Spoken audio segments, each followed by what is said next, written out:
And indeed, the fifth stab. Good morning. We're coming to you live from Broadcasting House here in Nairobi. We're also live from Kasarani, in and out on standby as former Prime Minister and ODM leader Raila Odinga makes that very important announcement. Is it a surprise, or he will be running as president in the year 2022? That's the big question this morning. And as you can see from your screen, it's a full house because we're live from outside Kasarani to show you the people who will be arriving, the dignitaries who will be coming in. And we're also inside the stadium where numbers of Kenyans continue to trickle in ahead of that announcement by the ODM leader Raila Odinga. And we're also in studio to do around-the-clock analysis with Professor Wajakoya, who is already with us in studio, and Wakili Ken Amondi, both of them lawyers and political analysts, and we'll be analyzing the situation as it happens. There's a wall-to-wall coverage because Kenya indeed is watching. Let me introduce you to the gentleman I have in studio a little bit later. Brian Kimani will be joining us, to tell us a bit about the life of former Prime Minister Raila Odinga. But for now, Professor Wajakoya, asante sana na karibu sana. Thank you. And Wakili Ken Amondi, you're welcome. Thank you. All right, to start us off today, Professor Wajakoya, it's an open secret. It appears like it's already a done deal that Raila Odinga is going to be on the ballot in the year 2022. Yes, there's no doubt about that. And first of all, I have to thank you for inviting me, and I also have to thank you for my colleague whom I've never met before, but now after this studio we're going to be friends, because he's based in Kisumu on my way home. One thing I have to say, being a presidential candidate myself as well, is I have to give a lot of credit to Raila Odinga. Because of Raila Odinga, we are sitting here in peace. This man has been a bastion and he has left a demonstrative legacy that is well oiled with lots of strong platform that he has created for democracy in this country. He has suffered for this. He has persevered. He has had integrity. He has been acclaimed by world leadership as a man who is a true statesman. He's a man who can climb Mount Kenya in reverse engineering, and come back without any fall. He's a man who you cannot compare with any other person. But however, politics is politics, and we are in the game to see whether one of us can be the best to lead this country. Wakili Ken Amondi, it's a done deal. Raila Odinga will be on the ballot in the year 2022. Of course, that's one thing that we have all along been expecting. Like Raila himself said before making that sort of declaration, and as happens in other jurisdictions, with serious jurisdictions with presidential system of governance like ours, ordinarily candidates are expected to first transverse the country, transverse the voters, listen to them, listen to what they're saying, listen to their demands, and it is subsequent to that the candidate then makes a formal declaration, which is exactly what we expect Raila Odinga to do today, based on the feedback that he has received from the ground. Yes. And we're going to talk a bit about, Raila Odinga, the man. But before we do that, Professor Wajakoya, because the former Prime Minister has insisted, even in his rounds around Azimio la Umoja, that he has not decided whether he will run. And I think today is when we expect that declaration. Could there be a surprise announcement today? Well, let me start it this way. The issue of him having said that he will not run or putting people as a guesswork is irrelevant. We all knew that he was going to run. And as we have been used to the same gimmicks from independence, whereby during the election time, everybody comes up with some kind of antiques to pacify or commercialize or commoditize the voters. There's no big surprise that we have not seen before. I mean, those who probably are new, those who are in the age bracket of probably 11 to 22 might be surprised. But all the geezers like us, there's nothing to really be surprised about. All right. It beats logic, Wakili Ken Amondi, for a person to invest all this efforts since when he started these rallies, Azimio la Umoja, to then come to Kasarani Stadium and probably tell us, you know what, guys, I'm not running. Yeah, of course. But let me just point out that, if you look at the presidential systems, with serious systems with the presidential style of government like ours, and to take the example of the American system, the declaration of a presidential candidature is normally a key event, and if we can take the example, let me take a stab at the former president, Donald Trump, yeah? When he declared his candidature, you remember the elevator at the Trump Tower, and there was Donald Trump riding down with the wife. And it was choreographed to demonstrate that, look, America, we are at a sorry state. We are going down as reflected in him driving down the elevator, and that he is the guy, given his capacity in transforming businesses that were in bankruptcy to lift up the economy. And what happened? The nation ran with him. So this is a very important event which must be choreographed to demonstrate what the presidential aspirant not just stands for, but from a standpoint of what is it that is a gap that the country is facing now. What is it that needs to be done?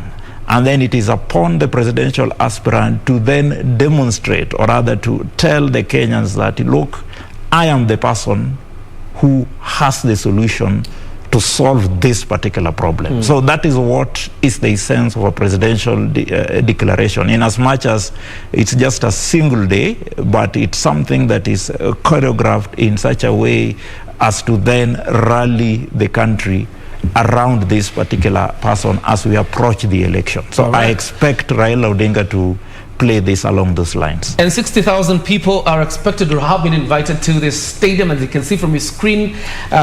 People continue to stream into the Kasarani stadium ahead of that announcement. But obviously you would expect a spillover. That means then probably there will be more than 60,000 people inside that stadium and outside the stadium. And you can see there are also people there who are doing businesses. That is inside the stadium now. And as you can see, jubilant supporters of the ODM leader already in the stadium. We expect that before 1 p.m. The speeches will have begun, and probably the former Prime Minister will have spoken. But just in a bit, let's focus on Raila Odinga, the man, Professor Wajakoya. Looking at, Raila Odinga from birth in the year 1945 to who he is today in the year 2021, what does it speak about the person of Raila Amolo Odinga? I will speak on my personal experience with Raila. When we used to give him security in London, when I was in exile. And I would also like to go a footnote higher and also comment about his father, who is the creator of the mindsets, like me personally, who believe in Odinga himself because of what he was as a man, what he stood for, and a man who could not take any kind of inconsistencies, a man who could not even face corruption. He even opted to resign to stand as a man, and that's what men are. Not unlike what we have in this system today, where somebody has flouted the system, and instead of just resigning and going out like Murumbi, they are there, they say, I'm not going to resign. Now, Raila as a person, my experience with Raila as a person goes back into many years when I was in the police service, both in uniform and in intelligence. I know this person very well. He may not know that I know him. That's number one. Number two, I also have practically stayed closer to him in London when we were now both on the other side of the coin. And he is a man who is very down to earth. Like his father, Raila is a traditionalist. He has the Luo culture in him, whereby this era of modernization, of logic of modernization, of behaving like white person, what have you, Raila is not there. But however, he's surrounded by people who have let him down. He's surrounded by people who are actually milking him, people who are like ticks, who may not give room to others too. That's what informs you as to why some of us had to form political parties. We tried to join the ODM. but those around Raila pushed us aside. Raila cannot see that deficit. He's carrying a baggage around him that will drive voters away.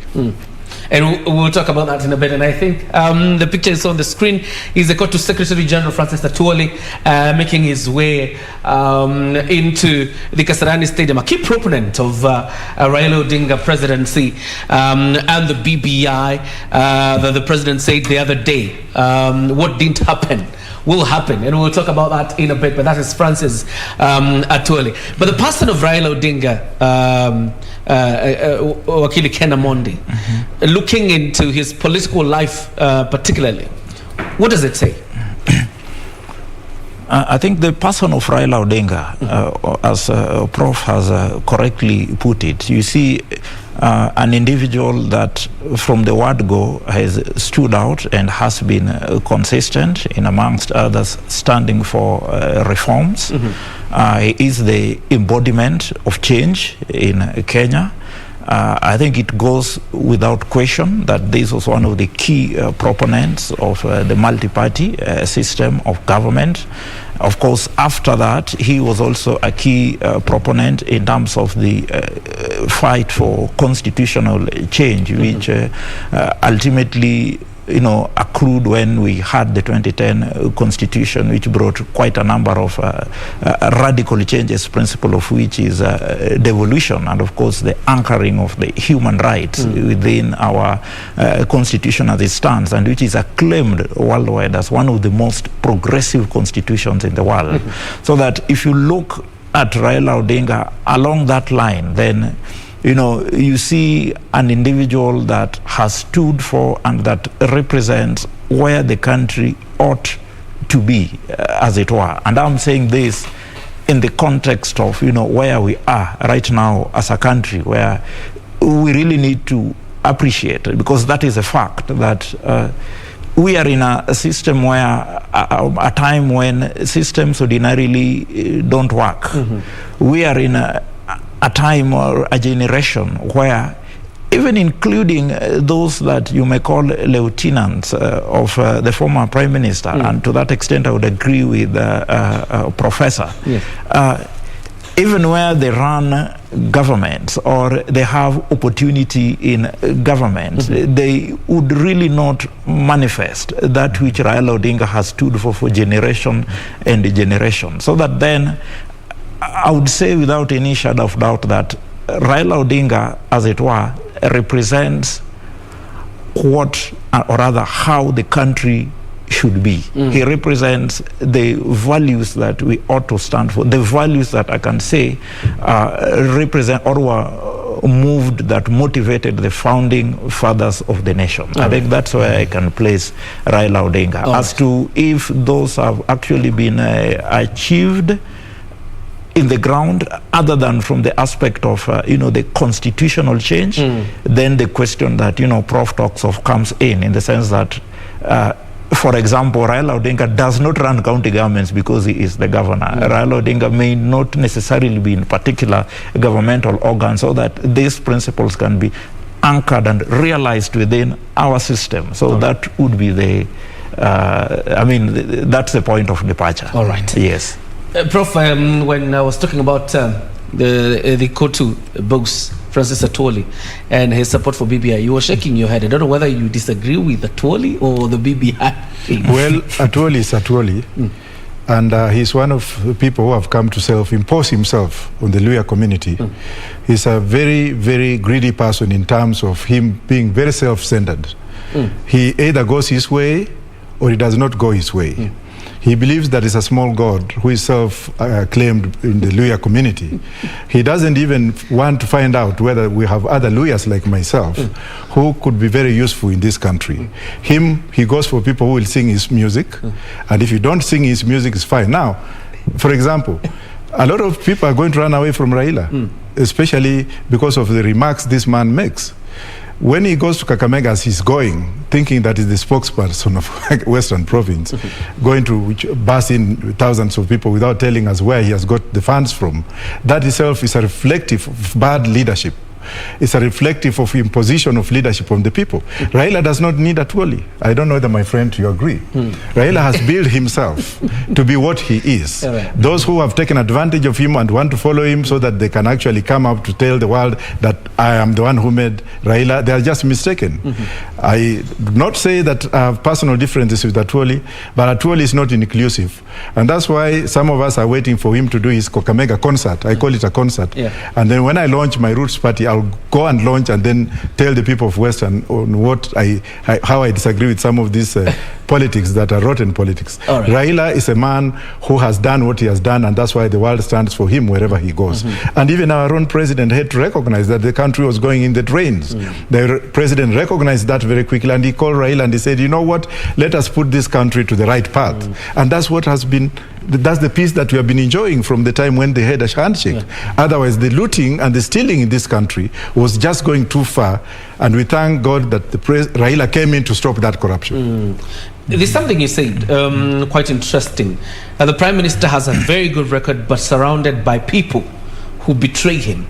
If you can elucidate a bit on what you mean by people who betray him. There are those people who will elbow you before you reach Raila. Raila has got massive following, but some of those people who follow Raila do not know Raila apart from seeing him on TV. Those people who have surrounded him have kept Raila away from going to shake hands with these people on the streets, going to eat with them in their houses, going to schools to visit kids, going to hospitals to visit patients, going to where workers are and putting on a helmet and working just like what Samora Machel used to do, working just like what Magufuli was doing. Raila is shielded as a king. And then there is this cult of some people now going to kneel before him. And he accepts that. That's where he goes wrong. Recently, in a by-election in Kibera, we saw a grown-up man, a married man, a full grown-up person who had the capacity to be himself going to kneel in front of Raila. Those kneeling kind of politics is what drives people like us away from him. Because unless you kneel, like me recently, I was told to take a bahasha to Baba. And then I was also told that Baba's bahasha is different from the one you'll take to Mama. Who told you that? Well, I'm privileged not to disclose that information. Then I'm like, but I've stayed with Raila in London, he knows me. Why are you telling me to go? Because they also want me to go and kneel. I will not kneel. But it is not Raila Odinga who asked you. No, it's not. Those are people who are lying. Raila may not even know. These are brokers down there who are using Raila's name, and that's what drives away people. Wakili Mondi, there's that allegation made, and Professor Ajaka is not the only person who is making it, about people who become watchmen or gatekeepers when it comes to accessing the ODM leader, Raila Odinga. I think that is one of the challenges that leaders of some stature, for example, the Prime Minister, may just, have to experience. I mean, even my good friend that I've just met here, or Prof, I mean, if one time he rises to that level, chances are, and you have the whole country, an issue of the country affecting you, and you have to deal with, so that then you have to delegate a lot of things to so many other people. And some of these characters who, for all intents and purposes, may not have been part and parcel of your struggle, may then be the ones who, come up with this sort of shady things that he's talking about. And of course, such have also been said in respect of the former Prime Minister, though personally I haven't experienced any such. I mean, my interactions even at the home have always been such that, you go to the elder statesman, you hear the advice from him. The much that has come out is that instead, rather than the bahasha people keep talking of, instead you take the breakfast and whatever and the advice. I mean, that is my experience with Raila Odinga. However, I tend to think that along those lines, I would comment in terms of the fellas who purport and are actually known to be core diehards and who stood with Raila for long, and who also happen to now have opportunity to lead, particularly by virtue of the reforms that Raila fought for and brought, so that now, remember, we have devolution, such that we have governments which are controlled even by ODM and these are basically Raila's lieutenants. So that one would ordinarily expect that this would be the persons that would perpetuate the Raila philosophy. One would expect that these counties would manifest what Raila stands for, so that when Raila now declares his candidature, I mean, selling him ought to be easy. You should simply be saying that, look, if you go to county this, being given 10 billion per year, this is what they've done in terms of our manifesto. This is what county this has done. Look at how they have transformed, such that, can you imagine having me handling the 6-7 trillion Kenyan budget? This is what I would do. I think to that extent, these characters may have let down the professor, especially in situation where corruption would be the order of the day in those counties, in a scenario where, you know, failure to just comply with the basic rule of law in terms of how to do things right, which is what the former prime minister has all along stood for throughout his life. So that I would say that it is to that extent that these characters have actually interfered with what the former prime minister actually stands for, to the extent that we now have a scenario where the deputy president can be said to have massive hold, you know, in the country. You know, one would have to ask him or herself, why is that so? I mean, it is basically because what the other team stands for is what you would find most of the Raila lieutenants in the counties, you know, doing more or less the same, so that the person down there in the ground would not see so much of a difference. So I think that is the major challenge that Raila really has. All right. He stands for something, we all know what he stands for, but then most probably the guys that he has entrusted and who have a responsibility do not so much really manifest this based on the positions that they have. Professor Jakoya, in the political life of the former Prime Minister, would you say you've picked an element of inconsistency? For example, the KANU NDP merger that led to, you know, the former Prime Minister coming into government.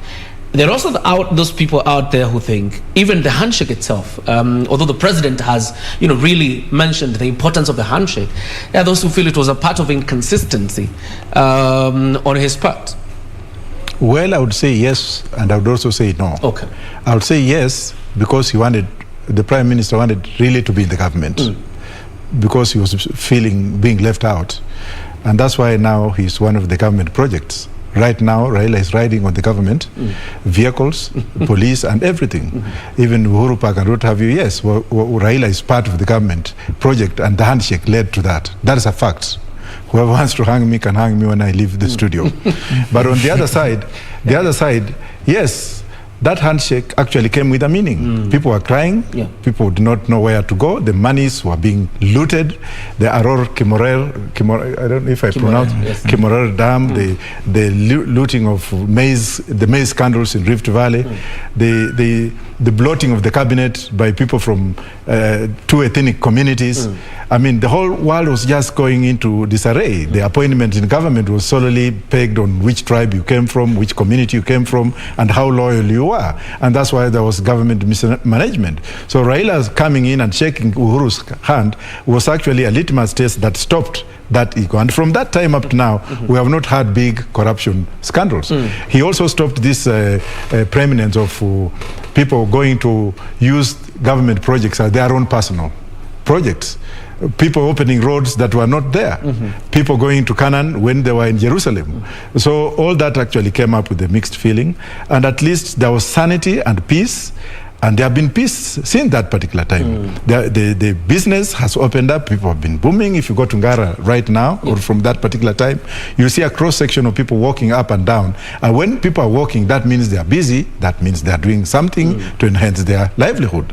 But previously, the country was coming to a standstill. The thief was just stealing, whoever it was, God knows, and Kenyans know. School kids were being thrown out, their playgrounds being stolen, the river Nairobi and what have you, land was just being grabbed everywhere. You go to Kiambu County, it was just in a mess. Somebody stealing, literally. You go to some of the counties in some parts that I'm not going to mention, but I will mention if you allow me. Things were just like, but Raila's coming up actually quietened the situation, and the world came up, and the stock markets raised. The international community brought in aid, though people may not know, pegged on what the president had done to sanitize peace by bringing in the opposition. And that was the foundation of the problems we have today, because some people wanted just to be president. I have to be president no matter what. If Raila and Uhuru can shake hands, why are they shaking hands? It's me who was supposed to. Come on. The country was going down in the gallows. Thank you. All right. Wakili Amonde, comment a bit on, that aspect of the allegation of inconsistency. I think in respect of 2018, looking at it from let me start from an academic perspective. You can say that in the sense that ordinarily one would expect an opposition leader to just stick to the opposition. That is from an academic perspective of doing things. But I mean, we are living in a practical world. What we face and the situation in the country in post-2017 election was practical, and we know what it was. We know what happened. Things were not moving. I mean, there was no business that was going on, so that it would therefore seem, and I can confidently say that the handshake between the president and the former prime minister was justified. Of course, we also, the consequences of the same, Prof has just spoken of, how the culture of looting just came to an end. I mean, we lived in a country which was being raped and looted, right, left, and center. But KEMSA scandal has happened. Of course, there's the aspect of KEMSA in between. But Prof used a word that if you look at the extent of corruption post handshake, I mean, it's so much reduced. Yeah? So if you also look at the level of government project implementation, so that we don't have this story of, launching of fake projects.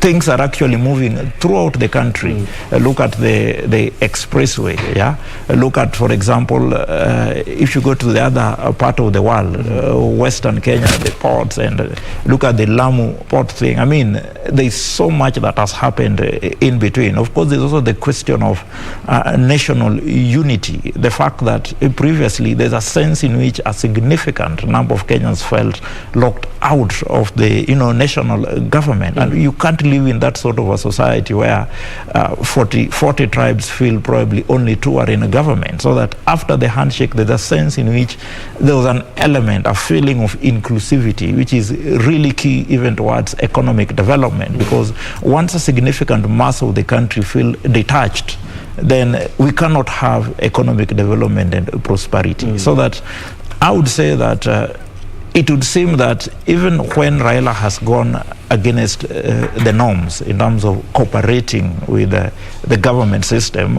when he is actually the opposition leader, if you look at it from the perspective of the end justifying the means, then it would seem that he was justified. I think he will be vindicated by history to that extent. All right. Yeah. And you can see live pictures from Kasarani, the exuberance and the excitement by the supporters of ODM leader Raila Odinga carrying banners there.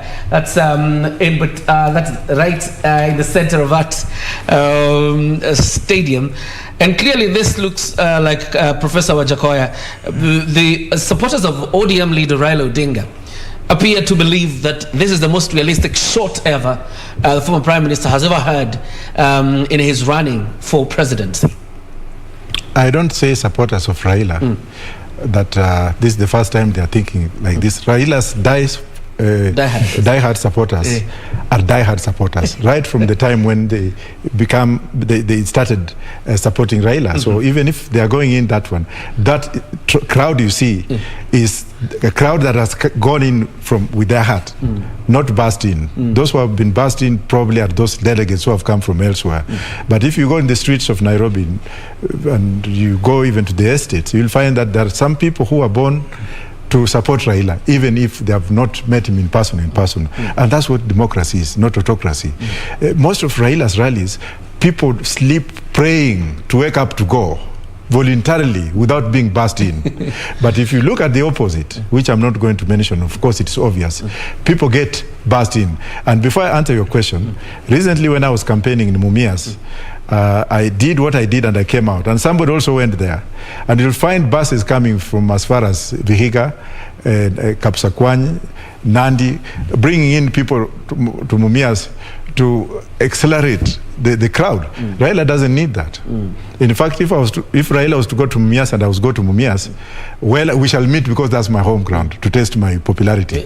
But I will not want to say anything because the Prime Minister has got people who believe in him. I did believe in him, but I'm now running with him to tell him that, look, this thing is not born for you forever. These are the mistakes you have made. If you accept, let us correct them, but you correct them politically. Professor Ojakoya is running for president? Yes, I'm running. All right. We have a presidential candidate on set. Also, quite an interesting one. But Ken, yes, analyzing this fifth stab of the former Prime Minister, Raila Odinga, there are those who believe this is the most realistic shot the former Premier has had in his, entire career of running for presidency. Yeah, I think you have to look at Raila Odinga, particularly his contest of the presidency from 2007. Yeah, I think was he first contested in 1997. But it is from 2007 when, he made what can be described as, serious stabs at the presidency. And you realize that, for example, in 2007, there's still that contention. You ask the Raila supporters will tell you he won that one clear. Of course, it ended in contention and a stalemate, and that's how he became the Prime Minister. Come to 2013, and of course, there was also the question of the legitimacy in terms of the elections. There's a sense in which it was felt that there's a way in which it's called what? The electronic fashion of transmission of votes, which was tested for the first time in 2013, was manipulated to, deny him victory. That's a sense that is held by so many of Raila's supporters. Of course, come to 2017, still under the same banner of the electronic mode of transmission of votes, you are aware that the Supreme Court nullified the presidential election results, and it was confirmed officially that, the same did not meet the threshold espoused by the law. So that, given that history, you therefore find a person whose supporters have all along held the view that there's a sense in which this gentleman has been winning, and in one way or another he was denied victory. And of course, the blame was all along placed at the feet of some entity which has come to be described as by Kenyans as the deep state. Now, given the handshake between the former Prime Minister and the President, who seems to, is now convinced that the best person that would move the country forward in terms of the legacy and the sound foundation that was laid by President Mwai Kibaki, then ultimately, grounded by President Uhuru Kenyatta, save for the cases of corruption, that President Uhuru Kenyatta and his team feel that this is the person that would then drive the nation ahead. I think that then gives a lot of boost to this gentleman who has demonstrated over the years that, look, he has had that solid support from the ground. So that if, in addition to that, the fellas that hold the levers of state power would also see sense in his vision, then I tend to think that therefore forms the basis of the thought that this would be, the most realistic and, best shot at the presidency insofar as Raila Odinga is concerned. All right, and as you can see the pictures live from Thika Road, just somewhere near the Kasarani Stadium. And clearly Kenyans are going to be inconvenienced a bit though, because you can see some snarl up on Thika Road. But then again, there's the price to pay for this announcement. The other lanes appear to be moving, but the ones moving towards Kasarani appears that's where there's a bit of a snarl up. And you can see also how things are inside the stadium and now the roads. That's the situation on Thika Road. So if you're going to use Thika Road today and headed to Kasarani for the Azimio la Umoja convention, obviously you will be inconvenienced a bit, but that's just for a few hours. And after the former Prime Minister has made that announcement, the roads were clear. And there's a graduation, I think so, for Mount Kenya University. So Thika Road is going to be a mess today. If you can avoid it, just avoid it. Professor Wajakoya, let's talk about government's involvement in the Azimio la Umoja and things as they are today, as you see them in Kasarani. You can't fail to see the presence of government in terms of supporting the former premier in his announcement today. That's why the president has gone wrong. And the president will remain in history. President Uhuru Kenyatta will remain in history as the first president in this world to support a candidate, use government machinery, use government security, and so forth and so forth. We are yet to announce our presidential candidates, though some of us are looking at it, and more presidential candidates will come the way. The president would have done us justice if he treated all of us in the same way. And now, if Ruto was being supported by Uhuru, for example, what would Raila supporters be saying? That is also something that people have to tread very carefully. Let us not celebrate what we don't know yet.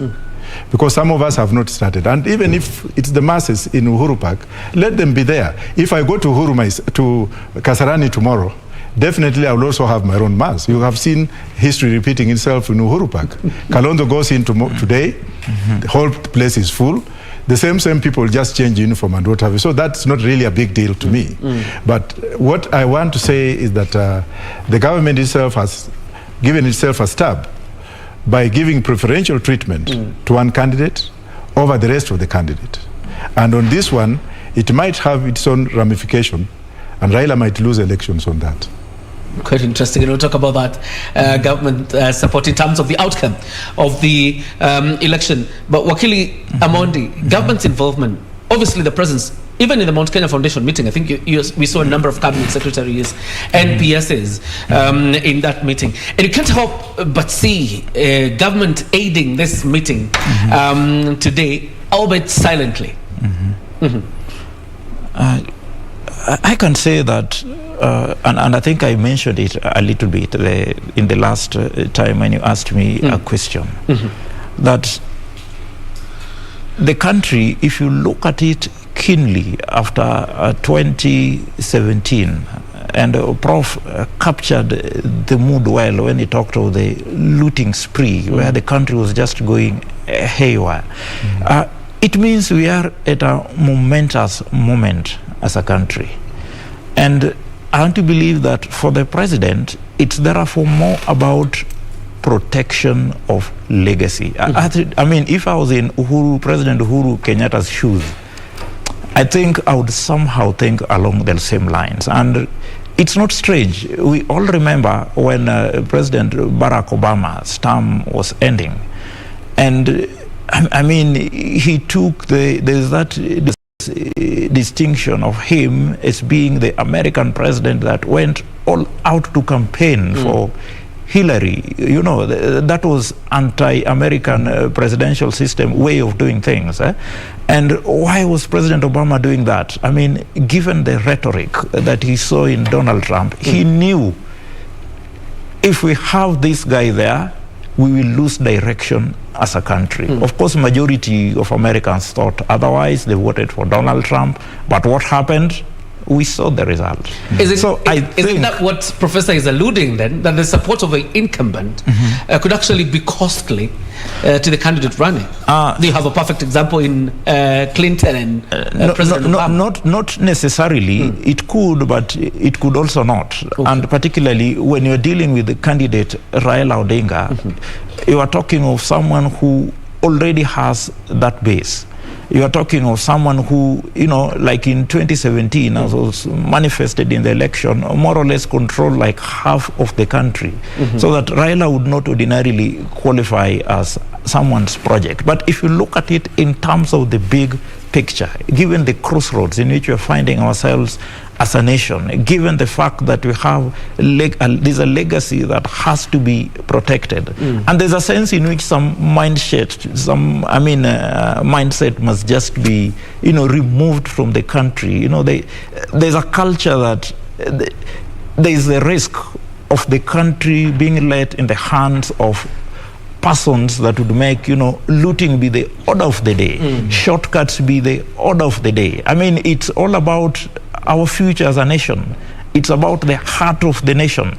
I recall the other day, Cabinet Minister Umoja saying it, and one of the reasons why I like him, my former lecturer Umoja, is that, he speaks from his heart and he brings it out clearly. The fact that, the country cannot be run on certain pedestrian economic, theories and clarion calls. Then you take advantage of, the fact that the economy is bad, and then, our economic situation is complex, so that we need a sound way of handling some of these things.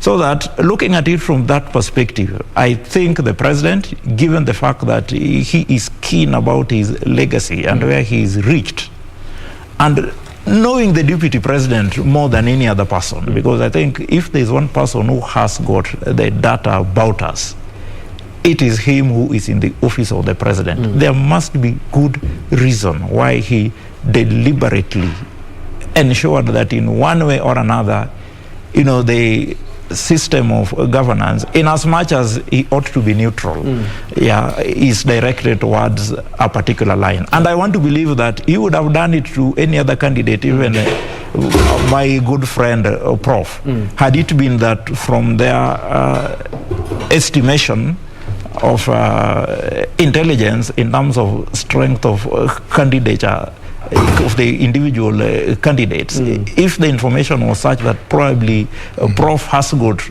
so much weight, then I think the president would have done the same towards his direction, just to ensure that the country does not run into the drains. Because remember, we are dealing with a scenario where the country has been looted. We have individuals that have a lot of money, and because of the economic scenario in the ground, it is so easy to mislead these characters, and you find a not deserving individual taking over the presidency. Prof, you hold the thought that the support of government for the candidature of the former premier could actually be costly for his ambitions. It could be, and let me put it this way.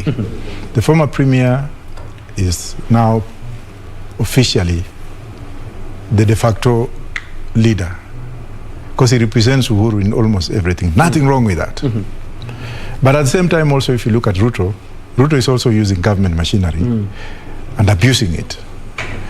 And if you compare the two, in my opinion, of course, I cannot compare Raila to Ruto.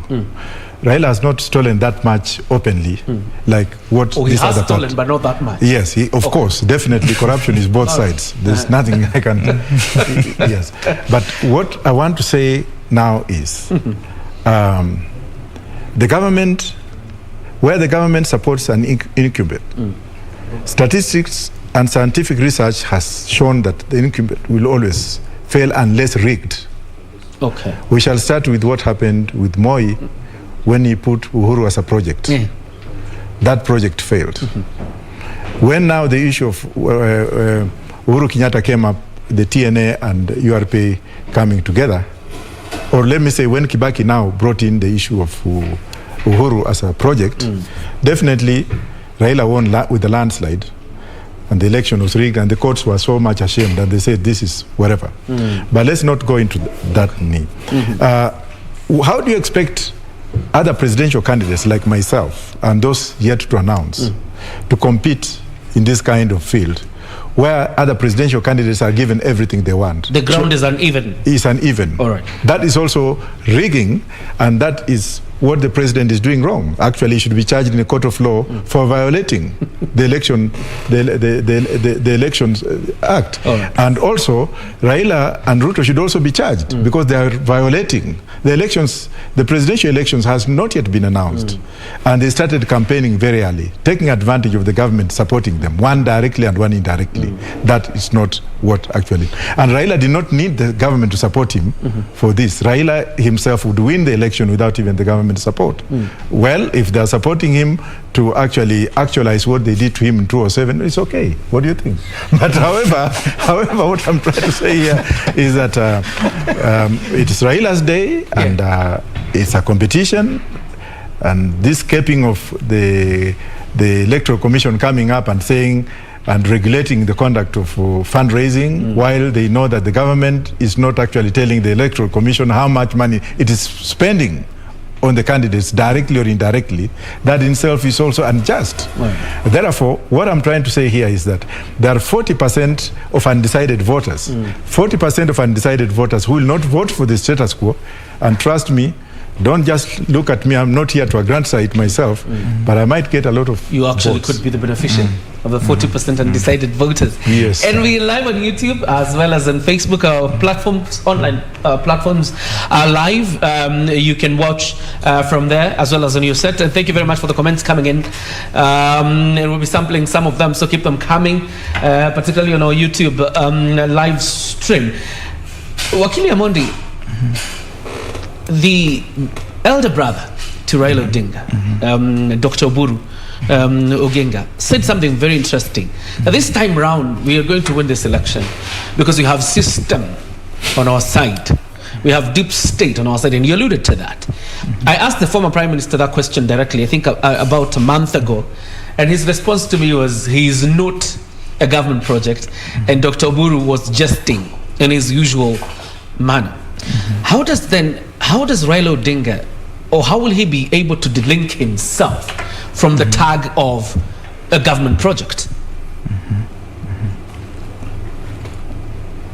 I think the statement by Dr. Oburu, like the Prime Minister said, was more or less, I think it was more or less made in jest, given the history. In fact, for those who know Dr. Oburu in person, I mean, he's an old man who is a storyteller. I mean, who you really enjoy being around, such that when he says some of those things, in as much as at times others may take them seriously, but if you know him in person, then you'll understand what I'm talking about. However, for Raila Odinga, I do not think Raila really needs, what is called a system for him to win elections. Raila has the history. There's what he stands for. There's what he personifies. And in fact, if you look at where we are today as a country, and I think I had alluded to it earlier, the fact that we have reached a scenario, or rather as a country, we are in a state where not just to the political class and certain individuals that have been associated with corruption, but a significant mass of Kenyans have taken this to be the normal order of the day. You understand? So that for this to be reversed, then we really need someone who has stood consistently and even has suffered, sacrificed and actually suffered for these particular ideals, so as to bring the country back to order.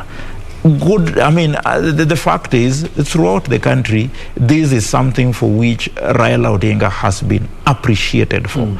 So that if Kenyans really want change, if Kenyans are saying that we are tired of, the corruption that we have seen, if Kenyans are saying that we need consistency even in terms of, actualizing the reform processes that we have had over all the years, if Kenyans are saying that we want real change in terms of economic development and want the person who has manifested this when he was in government, you realize that Raila Odinga comes out as the perfect answer in so far as this is concerned. So that I really do not think that Raila fits the tag of a project. Raila Odinga I don't think can be a project. It's only that it would be an added advantage for Raila Odinga to have the support of a sitting president. And suffice to add, I have to believe there is nobody, there is no candidate who does not wish to have the support of the sitting president. Obviously. The deputy president hoped for that. All the other candidates, in fact, let me tell you, if today President Uhuru Muigai Kenyatta or rather his system can, point at our Professor colleague here as the person that they feel will best. I mean, he would not be the person that we're talking of today. From tomorrow, we'll all be discussing him and asking ourselves, So there's a sense in which it boosts, the campaign, not necessarily in terms of giving you the vote, but it boosts in fact, I differ with the people at times, when you give the example of Uhuru Kenyatta in 2002, that he lost because he was a project of the late President Moi. President Moi. My position has all along been that were it not for the Kibaki Tosha clarion call, Uhuru Kenyatta would have been the president of Kenya at, was it 40 or 41 years old? Yes, he would have made it.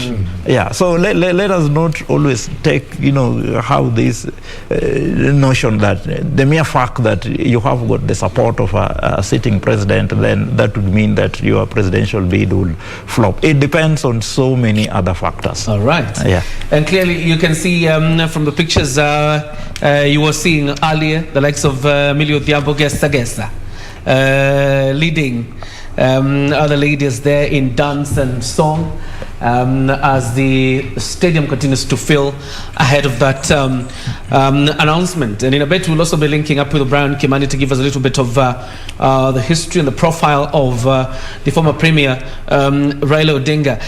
But Professor Ajakoya, it is easy to say Dr. Oburu was speaking in jest when he said the state is on our side, so we will win this election. Actually, Mr. Mondi, Council, Dr. Oburu was not speaking in vain. He was speaking what he knew was right, and that's what we are seeing. The fact that he's a joker, I mean, that kind of joke is a very reckless joke, if at all it's a joke. He meant it, and he was bragging about it, and these are the people who are putting Raila down. If I was Raila, I would have told my brother, come on, get to the back and sit there. I could have told Junet Mohammed, get to the back and sit there. I could have told John Sorengo, you guys go back and sit where you were supposed to. And that's how Uhuru Kenyatta was able to manage KANU by coming out of KANU and going into TNA and leaving those old skins in KANU so that he could actually revamp himself as the new Uhuru, who associated himself with the young and the youth, and that went well. But Raila's problem is, and I will tell him when I meet him, because I don't fear nobody apart from God, is he's surrounded by scrounges, people who have let him down, and that's why people like us are running for election to correct that kind of face. And Oburu Odinga is one of the people who might cost Raila Odinga elections. Wakili Amondi, I think also speaking in jest, appear to suggest that if you were endorsed yourself by President Uhuru Kenyatta, your profile would but your credibility will be dented and your integrity will be dented, and that's why I need to do what I have to do, to go and speak to the people directly like I'm speaking to you, and that's what I'm doing. Okay, speaking directly to the people. Let's talk a little bit about the One Kenya Alliance, Wakili Amondi. I think we have seen Musalia Mudavadi will be an no-show at the Kasarani Stadium. So will Moses Wetangula. So is Kalonzo Musyoka. Probably the only person who has not spoken in the One Kenya Alliance, whether he will be in or not, is the senator for Baringo, Gideon Moi.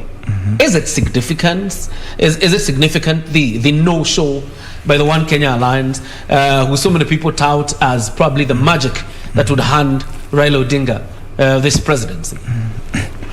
Of course, it's a cause for concern. I mean, it's not for nothing, for example, that of course we were learning that from the media, and I want to believe that media stations cannot be reckless. That the president felt that it is important that the NASA team, as they were, speak with one voice and come together.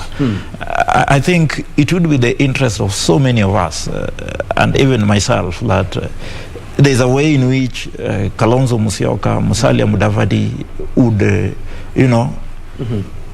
coalesce around Raila Odinga as they did in 2017. And that is more so because of the surety in terms of the numbers that the team would galvanize. Remember that going to 2022, the person that they are contesting against is a grassroots man. You are talking of someone who is also relatively young and has energy and also has the resources which is ready to spend. In fact, you can rest assured that after the Azimio la Umoja team, that is the function of today, probably tomorrow, 2 days thereafter, he'll have massive rallies around Githurai, around that area, just so as to restore the support that. So that is a person that you are dealing with. So you can never take chances when you're dealing with that sort of a person. You can never act on assumptions when dealing with that sort of a person. You cannot just proceed on the basis that, we have the, the deep state and whatever. Every vote counts. Yeah, you cannot just assume that, like I said, that remember I started by saying that Raila Odinga cannot be a project because he's always had the numbers. In the last election, he had around half of the country, but that half of the country was because of the support of the likes of Kalonzo Musyoka, the likes of Mudavadi. Yeah, so that I think that is something that the ODM leader and his team will then really need to work on. I think what is fundamentally important is that if you look at it in terms of ideology, in as much as there may have been reasons that occasioned the split as it is now, and legitimate, of course they are legitimate because people make mistakes, and ODM may have made certain mistakes. For example, when it came to the sharing of the political parties, funds, how the process was handled, so that the other fellas felt, they were not operating in good faith. I think that is something that really needs to be addressed. But what is more important that I was saying is that if you look at the basis of these NASA principles, if you look at Mudavadi's base, as well as Kalonzo Musyoka's base, and you ask the base, forget about the principles, whom would you go for? Would you go for the deputy president, or would you go for the former prime minister? I'm sure their bases would very easily gravitate around the former prime minister. All right. Yes. Professor Wajakoya, the former vice president and the ANC party leader Musalia Mudavadi said he's engaged in his personal business. So we'll make it. So is Moses Wetangula. Kalonzo Musyoka, I think, is in Juba. He's monitoring, of course, the implementation of a peace process. Is it significant that these three who have been part and parcel of a NASA coalition, the defunct NASA coalition, is it significant that they will not be in Kasarani? Really, Raila doesn't need them. I also don't need them. They have been there for a very long time. And you can also see from their mode of operation. When Mudavadi was campaigning, he only goes for the roadside shows or going to sign a book in a governor's office in Nyeri or Nyandarua or Laikipia. That is not campaigning. And that's why they are giving Ruto a leverage to campaign. Real campaign needs real men campaigning to real people. So when it comes to them now wearing suits and driving around and going to State House to take a picture with the president, will that translate into votes? Raila does not need them. Raila doesn't need them. But we could also see betrayal in the city today. Wakili Kena Monde. because these three principles deliberately, because they appear to say they have personal business, but it appears like a deliberate skip of the Azimio la Umoja convention. But we have seen time and time again the Baringo Senate appearing to pull towards Raila Odinga. If he shows up today in Kasarani, wouldn't that be the beginning of the end of the One Kenya Alliance? Yeah, you see, one thing I know about the One Kenya Alliance is that in the end of the day, they will gravitate around one of the major presidential aspirants. And this will come especially because of the pressure that they will get from the ground. Yeah, you know, the way this country ordinarily operates, notwithstanding the fact that we have a constitution that asks a dispersal of power and the county's devolution, but there's a sense in which people still believe that, you know, central government is everything. That is the notion down there. So that heading towards 2022, January, February, thereabouts, I expect a lot of pressure to come from, you know, the base of these particular politicians and insisting that they have to be in either of the, you know, the main divides that will be most likely to, you know, win the presidential race. But of course, I expect Gideon to be at the function today, and of course for good reason, given the history with his friend, you know, the president, those family affiliations.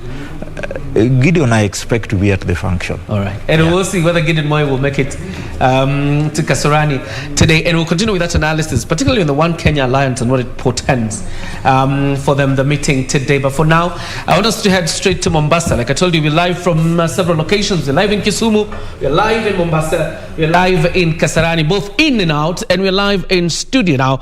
Thomas Odinga joins us from Mombasa. Thomas, if you could kindly update us on, you know, the mood in Mombasa ahead of this declaration. Well, good morning to you, Jacob Kioria at Broadcasting House in Nairobi. We are live from Mombasa County. I'm just in the streets of Mombasa. Just behind me, the usual logo which tells that we're in Mombasa, the Elephant Tusk. And as it is today, is the D-Day for the ODM party, as the presidential hopeful Raila Amolo Odinga will be launching his presidential bid during the Azimio la Umoja convention in Kasarani. And in Mombasa, it is all systems go. And about yesterday, we had been talking to grassroots leaders here in Mombasa, and they say they are all prepared to join Raila Amolo Odinga in the Azimio la Umoja convention in Nairobi. And as yesterday, several buses had left Mombasa to Nairobi, and we had leaders even from the grassroots level, those aspiring for the MCA seats, of course, taking several youths and people to Nairobi, sponsoring them to Nairobi, so that they'll be joining the convention, of which 60,000 people are expected to be attending the Azimio la Umoja convention. Of course, to ODM people, it is a big day to them, of course, as they expect Raila Odinga to launch his presidential bid for the next year general elections in Nairobi. And of course, here in Mombasa, what they're saying is they're expecting they're expecting good things, of course, from the Azimio la Umoja convention, of which they want their interests to be taken to be taken into account. Of course, employment to the youth, and of course ensuring that there is economical empowerment. And as Raila himself says that there will be, of course, there will be no progress in terms of economy and in terms of making sure that the country gets development, just because if there is no political stability, or there will be no, or they'll not realize economic development if there is chaos amidst all things as they are moving forward to ensure that all goes well for the country. But here in Mombasa, they're expecting much good things to be okay. And of course, in Swahili they'll say kwamba Mombasa tunatarajia kwamba mambo yawe mazuri zaidi, and they say that tunatarajia kwamba Raila Amolo Odinga wakati ama katika convention hii kule jijini Nairobi kuweza kuangazia yale ambayo anapanga wakati atakapotangaza azimio lake la kuwa rais katika uchaguzi mkuu ujao. Na kama nilivyokuelezea hapo awali katika lugha ya King'eng'e ni kwamba jana kulikuwa na baadhi ya wale viongozi kutoka mashinani ambao pia vile waliweza kudhamini baadhi ya wale wanaopania sana ama wale wanaopendelea sana kujiunga na chama cha ODM ama vile wanaunga mkono chama cha ODM na kuweza kuungana na kuweza kuelekea kule jijini Nairobi, wakielezea bayana kwamba wana matumaini makubwa wakati Raila Amolo Odinga atapokuwa akielezea azimio lake la kutaka kuwa rais. Yapo mambo mengi ambayo wameweza kuangazia ya kwamba wangependa yaweze kutiliwa maanani. Baadhi ya masuala hayo ni kuweza kuhakikisha kwamba vijana wanaweza kupata kazi na pia vile hali ya kiuchumi kuweza kuimarika na pia vile kuweza kuhakikisha kwamba kunakuwa na maendeleo na uwiano katika taifa kama ilivyo katika ile azimio la umoja. Na pia vile kuna swala ambalo linaibuka kwa sasa kutoka katika eneo zima hili la pwani. Kipo chama kinajulikana kama Pan African Alliance PA ambacho kinaongozwa na gavana wa Kilifi Amason Jeffa Kingi kupitia ofisi ya katibu wake iliweza kueleza bayana kwamba watakuwa wanajiunga katika ili azimio kule katika eneo la Kasarani, akiweza kuelezea bayana wakiweza kuelezea bayana kwamba manifesto yao wanaamini kwamba itaweza kupanuka ama kuweza kueleweka zaidi iwapo itakuwa katika itakuwa katika ule mustakabali wa kuweza kuonyesha kwamba inaleta watu pamoja na pia vile katika mazingara ambayo yanaleta umoja wa taifa. Na wanaamini kwamba mazingara hayo ya kuleta umoja wa taifa yanapatikana katika ile azimio la umoja ambalo linasema kwamba kuungana kwa Wakenya wote, kuweza kuhakikisha kwamba kuna kuwa na usawa na pia vile kuweza kuwa na ukuaji wa kiuchumi, vijana kuweza kupata kazi, kina mama kuweza kuhakikisha kwamba shughuli zao za kiuchumi zinakuwa bora zaidi, na pia vile masuala ya usalama na pia vile kukua na kuweza kukomaa kisiasa kwa taifa. Raila aliweza kuelezea bayana kwamba iwapo tunataka kuona maendeleo ya kitaifa ni kwamba maendeleo ya kitaifa yanapatikana pale kunapokuwa na usalama wa kutosha na pia vile uwiano, kwamba hakuwezi kuwa na maendeleo ya kiuchumi iwapo kutakuwa kuna matatizo ama Wakenya wanafarakana. Akaweza kusema kwamba yote haya yataweza kubainika ama kufanyika vyema na kuweza kufikia ule upeo wanaotarajia iwapo kutakuwa na ule uwiano na umoja kwa Wakenya wote. Ni hayo tu tulionayo kwa sasa katika kaunti hii ya Mombasa, lakini tutakuwa tunarudi kwako kuweza kukuelezea zaidi mengi wakati tukizungumza na wananchi waweze kutupatia tu matarajio yao kuhusiana na azimio la umoja kule jijini Nairobi. Kwako mwenzangu Jacob Kioria.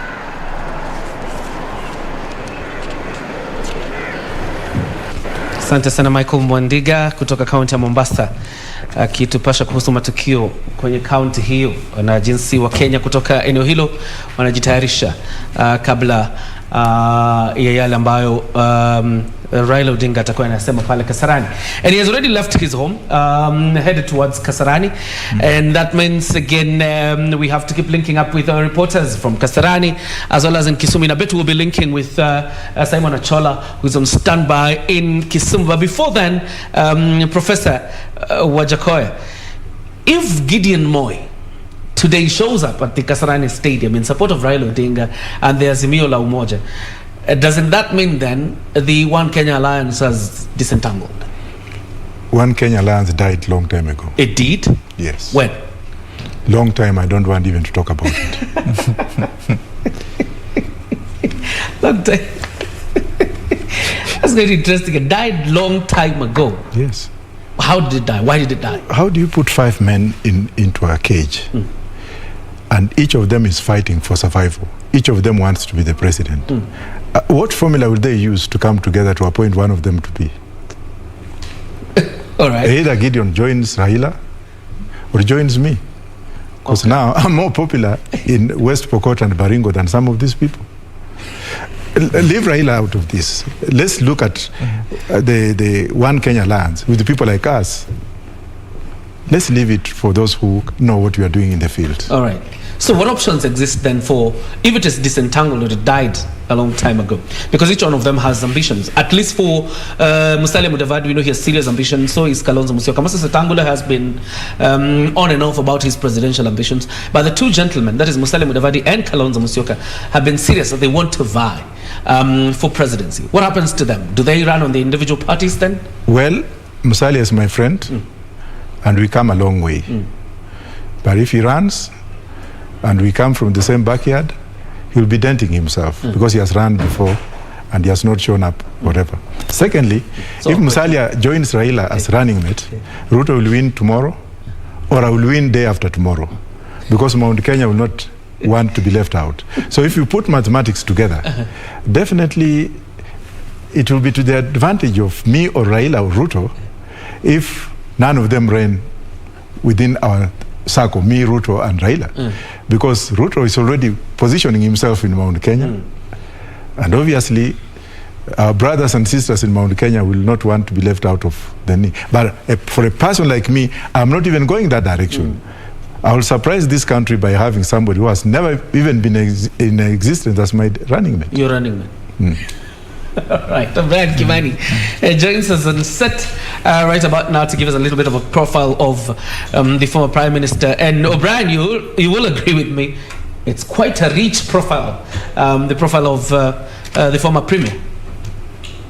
Well, absolutely. I think it's proper to say that, you know, of all the current political leaders, we do not have any one of them who has a richer political history than Raila Odinga. And today is such a crucial day because it is going to determine what direction his political career will take. It is proper to understand that the cat is not out of the bag yet. We do not know what Raila Odinga is expected to tell the nation. What we have is speculation and speculation. But what we know for sure is his past, and that's what I'm about to give you now. Remember, this is a special coverage of Azimio La Umoja convention, which is taking place at the Kasarani Stadium. Any time from now, Raila Odinga is expected to make his way to the stadium so that he can tell the nation what exactly he has in store for them. But before we get there, let's first of all go to the Super Wall and have a look at what I've been telling you, Raila's history. And this man, Raila Odinga, we all know that he was born on 7th of January 1945 at Maseno in Kisumu. So which means that now he's 76 years of age. And the most interesting thing about the time he was born is this. The world was embroiled in a serious conflict. That was a time when the World War II was at its peak, and so there was a lot of disruptions the world over. He got married in 1973 to Ida Onyango Oyo Odinga. She's popularly known as Mama Ida Odinga, and she's now 71 years of age. And their children, they have Fidel Odinga, unfortunately deceased. And then we have Raila Odinga Jr., Winnie Odinga, Rosemary Odinga. In 1974, he got into his former employment with the Kenya Bureau of Standards, where he worked for 4 years in the Department of Analysis until 1978, when he was promoted to the position of Deputy Director.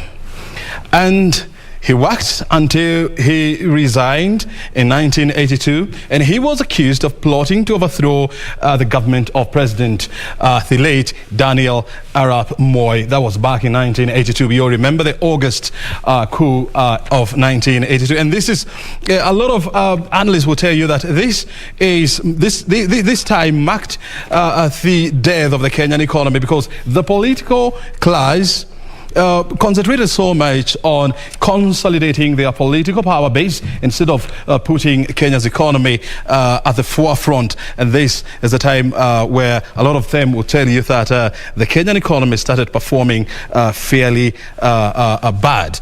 And in 1982 to 1988, he was imprisoned without trial. He was not alone. There were about 15 people who were imprisoned without trial, at least the ones that are in the public domain, and they are known. And that was quite a tough moment for them there. And in 1991, he flees the country to seek refuge in Norway. That is what happened back in 1991. And at the time he flew, that was the time when the clamour for multipartyism was gaining traction in Kenya. And that's when the repealing of Section 2 of the Constitution was in top gear, with cause for multipartyism to be allowed in this country. And in 1992, he returned from Norway when Section 2 of the Constitution was repealed to allow multipartyism, and he vied for member for elective position Langata on a party that we call the Forum for the Restoration of Democracy, that is for the Kenya. And so, apart from KANU, this party has managed to withstand, a lot of political instability, and it is still going, though not as strong as it was back in 1990s. In 1996, he comes from Ford Kenya to the National Development Party, NDP. There was a lot of haggling in terms of leadership in Ford Kenya. And he decamped from the National or Ford Kenya to National Development Party. That was it back in 1996. And in 1997, he vies for the presidency on an NDP party for the first time. So 1997 marked the beginning of Raila's stab on the presidency. How did he perform? We are about to unveil the data right now. And this is what was reported by the Electoral Commission.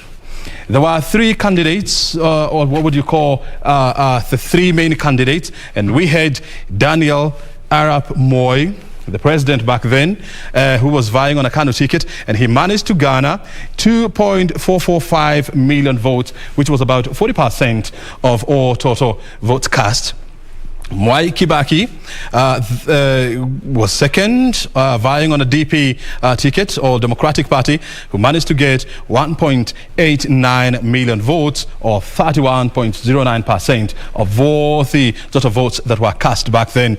Raila Odinga was third on an NDP ticket, garnering 665,725 votes, which was about 10.92%. If you were to round it off, that comes to around 11% of all the total votes cast. And there were other candidates. Michael Wamalwa Kijana Thilet, who was vying on a Ford Kenya ticket. He managed to garner 505,000 votes, which was about 8.293%. And Charity Ngilu, we all remember the clarion call for Mama Ngilu, Masani Ngilu. That tells you how old I am. And there has been argument that if all the candidates, who are gunning for presidency back then, they came together, they would have managed to trounce President Daniel Arap Moi. Unfortunately, they never succeeded. Let's keep going. And in 2001, Raila Odinga joined the Moi's cabinet as energy minister. Remember, this was a time when the country was going through a turbulent time in terms of energy, because number one, the country had gone through a phase of prolonged drought, and so we didn't have enough energy in the country. And remember, back then, almost 90% of Kenya's energy was generated from hydro, and so the country was going through a serious energy phase. A lot of industries were running on what you'd call they were running on generators and so much, and so it was a painful moment for the economy. And in 2002, he was promoted and became the KANU Secretary General. He succeeded Joseph Kamotho, the late. And in 2002, he forms the LDP, joins hands with the National Rainbow Coalition. How did they fail out with KANU? remember President Daniel Arap Moi, he chose the current president, Uhuru Muigai Kenyatta, to be the flag bearer of Kanu in the 2002 elections, and this is when they fell out in Kanu, or with Kanu. Let's keep going. And in 2002, NARC wins the presidential election. Mwai Kibaki becomes the president of the Republic of Kenya, and he was the third. And we all remember the Kibaki Tosha declaration at the famous Uhuru Park, which is now under renovation. In 2003, he was named the Minister for Roads Development. And one of the things that Raila Odinga managed to do was to try and revive a number of policies on road development, especially in Nairobi. And one of his key achievements was the construction of various bypasses here in Nairobi. And we all remember how buildings were demolished back in the year 2003, 2004 to pave way for the construction of the bypasses that we see here in Nairobi. It was also part of his plan for the expansion of Thika Superhighway. We see it, and that was also part of what was part of his development agenda when he was the Minister for Roads. In 2006, NARC is dissolved. We all know the reason why. Was because Raila Odinga and his brigade, they fell out with Mwai Kibaki over constitution review, and we all remember the banana and orange divide. So NARC was dissolved in 2006, and still in 2006 he formed the Orange Democratic Movement. 2007 he vied for the presidency on an ODM ticket. That was his second attempt. How did he perform? We say in business that numbers do not lie. And this is how it went down. That was according to the Electoral Commission. President Mwai Kibaki, the former, who was vying on a party of national unity, managed to garner 4.58 million votes, which was about 46.04% of total votes cast, and Raila Odinga was closely second, managing to garner 4.35% or 44.1%. And we all remember that these numbers were hotly contested, leading to the infamous post-election violence that birthed the coalition government. That was quite a very tough moment for the Kenyan economy, because for the first time, the Kenyan economy dropped from a growth of 7.1% in the previous year, that was in 2007, to 1.7% in 2008. That was a terrible showing for the Kenyan economy. And in 2008, Raila Odinga is sworn in as the Prime Minister, and we all remember that a handshake movement outside Harambee House between Raila Odinga and the former President Mwai Kibaki, which of course was brokered by Kofi Annan, the late, who was the UN Secretary General, quite an Pan-Africanist there. And in 2012, he joins hands with the Coalition for the Reforms and Democracy. And one thing that we ought to remember is that between 2008 and 2012, the coalition government was rocked by various in-house fightings. And in 2012, he joined hands with Coalition for Reforms and Democracy. And in 2013, he vies for the presidency on a court ticket where he emerged second. And that was his third attempt on the presidency. And how did he manage to perform? We all know he came second. In 2017, he joins hands with Kalonzo Musyoka, Musalia Mudavadi and Moses Wetangula to form the National Super Alliance, also known as NASA. And in 2017, he vied for the presidency on a NASA ticket. Well, the votes were contested. They went to the Supreme Court, and in 2017, for the first time in the history of Africa, the Supreme Court annulled the presidential election. urging the Independent Electoral and Boundaries Commission to do a repeat of the presidential election. In 2017, the same year, Raila Odinga withdrew from the scheduled re-election, saying that the ground was not even, and we all remember their clarion call was the irreducible minimums the IEBC had to deal with that. And that was the elephant in the room where he withdrew from the race. In 2018, we remember the People's President, as he was referred to then, he was sworn in as the People's President at Uhuru Park. And that did not last for too long. He managed to shake hands with President Uhuru Kenyatta. And of course, we all know that that ushered in a new political dispensation, creating friction within the ruling Jubilee coalition. And today, Raila Odinga, he is expected to tell the nation his next political move. Is also, and the question is this: what do we expect to hear from Raila Odinga? And this is a question that I want to pose to one of the panelists today in the name of Professor Wajakoya. Prof, I mean, you know, I have listened to you and I have seen you, and I also know that you also have some presidential ambitions.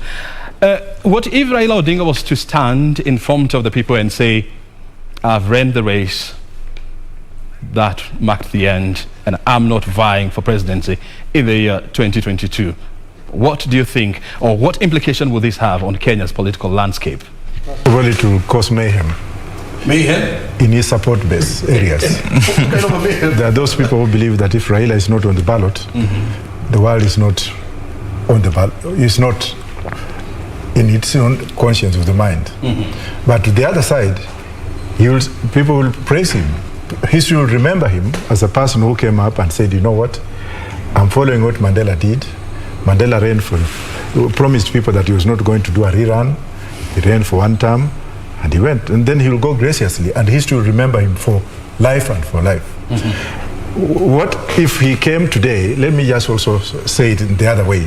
What if he went there today and said, I'm giving it a stab for the last time? Then we shall also go into history and find out that has he ever made such a statement? If not, then do we believe him? Secondly, then why has he been keeping people into that electioneering period? So if he says that he's giving up, God will bless him. And history will remember him as a man who came up and and stood up and said, look, I've tried my level best. I know I've won the elections. I've rigged out of these elections most of the time. Kenya is greater than me. Thank you. But who does he leave that to? That's the question I'm coming to next. But I also want to hear from you. You know, in 2017, he went around telling his supporters that he had only one bullet.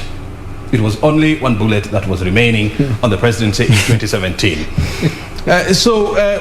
Do we then, if today he was to say that he's going to vie again, do you think his people or his supporters are going to ask him, where did you get the second bullet?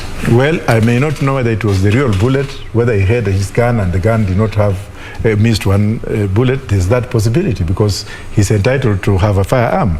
But when it comes to political kind of manifestation or indoctrination or explanation, then it's only him who can say. Because if I come here and I say, today I only have one bullet, then that means I have one bullet in my gun. He said it hypothetically. But then if he said it hypothetically, he might have been joking or to win the sympathy of voters to vote for him because that was his last time. But anyway, every politician lies. So it's not really too much. Every politician lies. Yeah, most of the politicians lie. Yes, it's good to yeah, the majority of politicians lie. But I am not a politician. I'm a servant. You're a servant. Because if I was to be a politician, then they would have made me to be one. Because almost all the politicians you see in this country have been made either by Raila or by the Uhuru team. Those who follow to be made and then they become politicians. Do you support, Wakili, do you support Wajakoya's assertions? In respect of the final bullet, I mean, Raila's 2017 run being, the one when he promised Kenyans that this is my, the last bullet. I think it would have been different if it was not for the Supreme Court decision in respect of the presidential election. I think there's a sense in which, to that particular base of Raila Odinga, the Supreme Court decision really vindicated him. So it was like, look, this person said this is the last stab. He gave it his best, but he was rigged out by the IBC. I mean, that's what the Supreme Court said. So that to that extent, the base is really not affected. It would have been different if the Supreme Court had arrived at a different decision. Yeah, I think that would be my take. Tell me this, Wakili. I mean, if Raila was to stand today and say, I'm not vying, but I want to support a certain candidate, who do you think he will support? Do you think that support might land on Wajakoya, who is sitting next to you? Don't lie to him, just be frank. Actually, that's one of the reasons why I was suggesting that to my friend Prof, given that he's one of the persons that grew up within the wings of Raila Odinga, and in as much as I'm meeting him today, I've read about him, and I know that what he stands for ordinarily is what Raila Odinga stands for, so that he would best achieve his political aspirations under the arm of Raila Odinga. Forget about the character that he's saying that push him out, because that happens within the political system. But the way our country is wired, it's such that you must come from within the wings of, these characters, and then you just hit it outside there. But if Raila Odinga was to make that sort of a decision today, I think it will really be interesting, because my study of Raila Odinga, and that is personal, yeah, if he was to, as it were, endorse someone over a long period of time, I thought that person would be Musalia Mudavadi, who apparently now seems to be, running his own race. But I think Raila would be very comfortable with Musalia Mudavadi. The characters, the persons who are supporting him right now within the Uhuru Kenyatta establishment, I want to believe would also be very comfortable with Musalia Mudavadi. But politics being what it is, Musalia seems now to be running his own race. Jacob Curia, I mean, if you can see on your screen, you can see the Raila Odinga motor car. Is that Ngong Road, right? Yeah. Yes, I mean, there's a little bit of resemblance between Ngong Road and Thika Road. So you can see the motorcade is on its way to Kasarani, and so we'll keep on tracking where they are and exactly if they are going to make any stopovers. But I also want to throw a question to Wajakoya. Wajakoya, if Raila Odinga was to stand in front of the people today and say, I'm not vying, who do you think he will support? I want you to respond to that question. But before we go there, let's first of all dash to the lakeside city of Kisumu, Raila's political base, and get to understand what are the people saying there, what are the expectations, what is the mood on the ground. And Simon Achola is our correspondent in Kisumu. Simon, take us through the mood. Well, thank you very much, John Jacob Kioria. We are, of course, coming to you live right from the Kisumu CBD. And, of course, many people will be expecting a beehive of activities here in Kisumu County as pertains what will be discussed in Nairobi today. But on the contrary, of course, John Jacob Kioria, today is a chilled out day in Kisumu City. And this has to do with the fact that most of people here in Kisumu County have actually traveled to Nairobi to witness this occasion that will be going down at Kasarani Stadium today, when, of course, Raila Amolo Odinga, the ODM leader, will be making what he calls a big announcement. And just to paint a picture of exactly how deserted this place is, we are right at what you'd call Bunge la Mwananchi place here in Kisumu County. And usually on a day like this and at a time like now, you will be finding a number of people here. And if my colleague can actually just pan to on my right, you will see a number of people actually seated here, and what we'll be discussing, John Jacob Kioria, is that they will be discussing politics, dissecting headlines from newspapers, and of course dissecting what would have been said yesterday in bulletins, or of course in the morning, and of course trying to figure out what is coming from the maneuvers, political maneuvers that are actually ongoing. But as we speak today, these benches and of course these places basically deserted, and this has to do with the fact that most of the locals here have actually traveled to Nairobi to be part and parcel of the Azimio la Umoja ceremony that is actually going on in Kasarani. We are also reliably informed that most of them, of course, will be sitting at home or catching live the events as they unfold from Kasarani in different, in various leisure joints across here. And of course, one of the many things that they expect from Kasarani is that indeed the ODM leader Raila Odinga will be announcing that indeed he'll be going for the presidency, because he has kept it close to his chest, and he said that he'll be announcing the big announcement today. And of course the other thing they are also expecting is that the ODM leader will be telling them who exactly will be his running mate, and more so importantly, what the former Prime Minister Raila Odinga expects to do for this country if indeed he's going to ascend to power. But just to put us into perspective of exactly how the situation is usually at this place, especially on a normal day, is a friend of mine here who has actually been here since, who's been here quite early, and of course he carries a number of activities here, so he will actually just brief us of exactly what happens here. Habari yako ndugu yangu? Mzuri sana. Naona una enjoy maembe asubuhi na mapema sana. Kabisa, mimi nasikia tamu ya maembe. Yeah. Nikuulize tu, kwa kawaida utapata kwamba watu wengi wamefika hapa na wamejaa, na kukiwa na tukio kama la leo, basi bila shaka watakuwa wanazungumza mambo kuhusiana na tukio kama la leo. Lakini hivi leo tunaona kwamba watu ni wachache sana hapa. Nini imechangia? Kitu imechangia hapa juu ya hii Azimio ya Umoja. Watu wengi wameenda Nairobi. Kuna wale wako tu kwa TV kwa hizi mahoteli tofauti. Wanataka jua ni leo ni kina nini rais wetu, wanasema rais wetu wa tano atasema nini, na vice president vice president atakuwa nani, kitu watu wanataka kujua sana. Atasema, atasimama ama ataendorse mtu mwingine raundi tena. Sasa ndio kitu watu wanatarajia sana kujua. Yeah. Ukiangalia jinsi siasa imekuwa ikifanyika hivi siku za karibuni, wewe ungependa pengine wazungumzie mambo gani haswa, iwapo atasimama na iwapo atatangaza kwamba rasmi atakuwa anataka kuwania urais? Wewe kama mwananchi wa Kisumu, pengine ungetaka azingatie mambo gani akiamua kwamba sasa mimi nitasimama kuwa rais?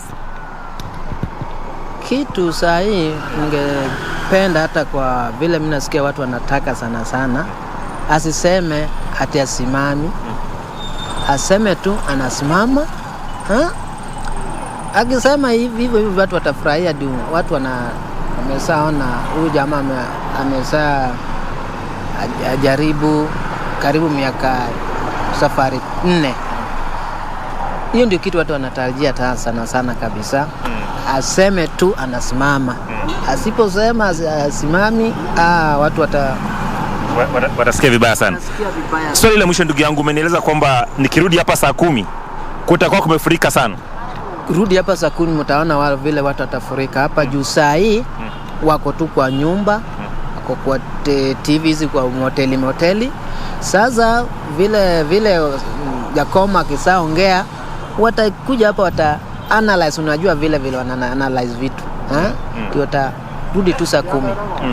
Indeed, Jacob, of course, that is just one of the locals who actually sits here, and he tells me that he actually has a number of activities that he does here, but he says that on a daily basis, ordinarily you'll actually find a number of men here seated here, and of course the main agenda of course is to dissect politics of this country, to dissect things that are actually happening at the national and of course at the county level. And he says that we should be expecting a huge crowd here at around 4 o'clock this evening. Of course that is after Raila Odinga has actually announced whatever he wants to announce in Kasarani, and of course thereabout, of course that will be the time when people who actually gather here will be sitting and of course discussing and dissecting the next move by Raila Odinga. We have a young lady here who will just ask what she expects from what will be happening in Kasarani. Dada, tueleze jina lako. Naitwa Movin Uma. Movin, leo Raila atakuwa Kasarani na sijui kama kwanza unafuatilia siasa. Sifuatilika. Mimi si fan wa siasa sana. Wewe si fan wa siasa sana. Lakini nikuulize tu leo Raila atakuwa anatangaza, atakuwa na tangazo muhimu sana atakuwa anafanya pale Kasarani, na wewe kama Mkenya na kama kijana ungetaka azingatie mambo gani iwapo atatangaza kuwa atakuwa rais? Ungetaka azingatie mambo gani na siasa ya Kenya iende namna gani? Ningependa tu kama sisi kama youth akipata president atuinue tu na kazi. Inue na kazi, ukisema inue na kazi alete kazi ama atengeneze mazingira ya kuhakikisha kwamba watu wanaweza pata kazi? Alete mazingira yenye watu wanaweza pata kazi haraka. Kwa urahisi. Kwa urahisi. Tukaribu tumeanza siasa tayari. Pengine tukielekea akishaamua kutoa tangazo leo, tukielekea mbele ungependa pengine aweze kuzingatia mambo gani kando na kutafutia wa vijana kazi?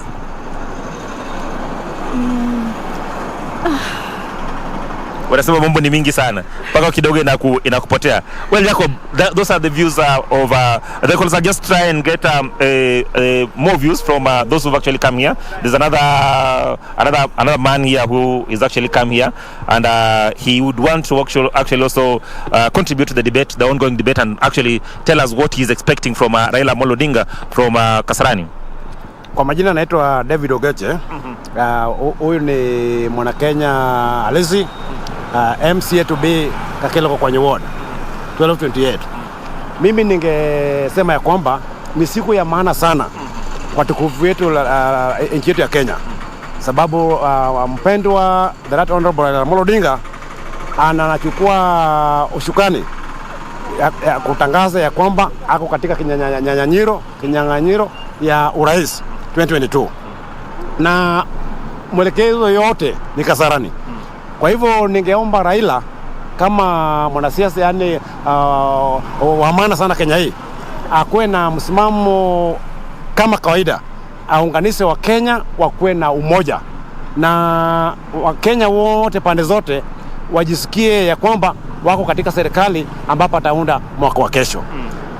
Yenye imenishangaza sana ni kwamba wenye walialikwa wakuje katika Kasarani Stadium, wengi walisema ya kwamba hawangeweza kufika pale. Mimi nasema ni pole sana kwa mwanasiasa Musalia Mudavadi, na mimi tena nasema pole sana kwa wengine kama kina Wetangula. Wakuwe na maono mema kwa wananchi wa Kenya, na wakaribie viongozi wengine, na Wakenya wakuwe na umoja, sababu tunaingilia katika mwaka wa 2022 na tunataka changamoto mingi izikue ile ya kuleta madhara ama hata mbio. Tunataka Kenya ikuwe na amani. Kwa hivyo wengine kama kina Gideon walishatangaza msimamo yao, kina Wetangula wametangaza msimamo yao. Leo hii ni sikukuu ya Raila Odinga. Kwa hivyo naona ya kwamba akiwa pale hata karibu saa hii anaingia, itakuwa ni furaha kubwa na vinderemo. Vifijo na nderemo. Nikuulize tu, wewe unafikiria nini imechangia viongozi ambao wamaalikwa kama kina Musalia Mudavadi, kama kina Moses Wetangula pengine kusema hawataweza kufika katika Kasarani kuhudhuria ili kongamano la Raila Odinga? Unafikiria pengine ni sababu za kisiasa ama ni ukweli walikuwa na masuala ambayo pengine walikuwa ni lazima washughulikie? Mimi nafikiria kwa maoni yangu kwenda kwao katika bustani wa Kasarani ni kwamba siasa iko na kitu inaitwa interest, hii siku ya leo ilikuwa ni siku kuu ya Raila Amolo Odinga, ambapo alikuwa anaenda kujitangaza kama mteteaji wa kiti ya urais. Kwa hivyo hata kama walialikwa, waliona ya kwamba interest zao ainge kwa mala pale, ndiposa wakaipatia hiyo kiwanja a wide berth, wamejitoa. Lakini kwa macho ya Wakenya tumeona ya kwamba hawajafanya kitu nzuri, juu kama watu renowned politicians, hiyo ndio jukumu vyema wangechukua. Pia hata hao pia wauze sera yao, at least waseme ya kwamba wanaunga Raila Odinga ama labda wamuungi. Lakini mimi najua ya kwamba akina Mudavadi wako na alliance yao inaitwa OKA, na Raila Odinga ako na chama yake inaitwa ODM.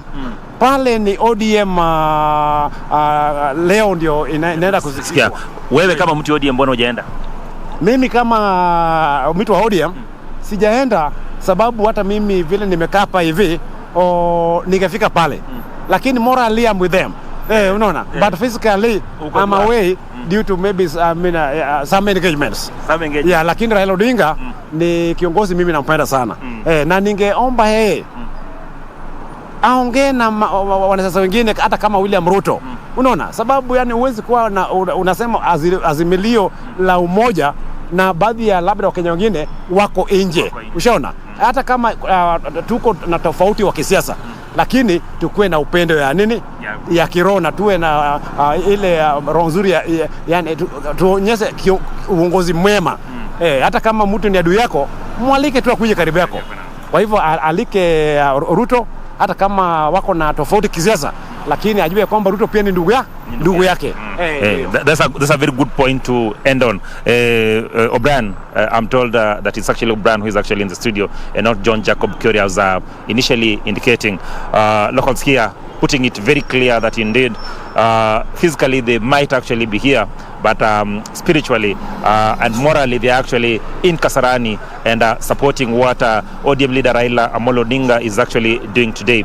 Key message that is actually coming out from this gentleman is that indeed for Azimio la Umoja to be Azimio la Umoja, it is important that all leaders are actually brought on board and all leaders actually speak in unison in terms of ensuring that they unite this country. Of course, O'Brien Kimani will be bringing you more details of exactly what is happening here in Kisumu County, the reaction, and of course where and what the locals are actually saying. But I can assure you is, or what I can assure you is that indeed if former Prime Minister Raila Amolo Odinga will be announcing that he'll be going for the presidency this time round, there'll be a lot of excitement from this region, and of course this will be something that will be following keenly, so then we bring you details from this part of the world. But just as I conclude, O'Brien, one more thing that I would also want viewers to get to know. This is Odinga Street, and I can assure you,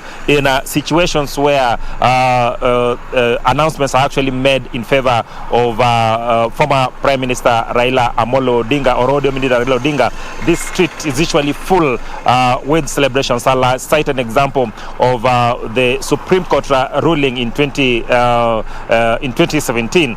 I can assure you that this street was abuzz with locals coming out, celebrating and doing everything that pertains celebrating that decision by the Supreme Court. And I can assure you that if indeed former Prime Minister Raila Amolo Odinga is going to announce and eventually become victorious in the 2022 general election, this street will be a beehive of activities and celebration from the locals. Back to you, Brian Kimani.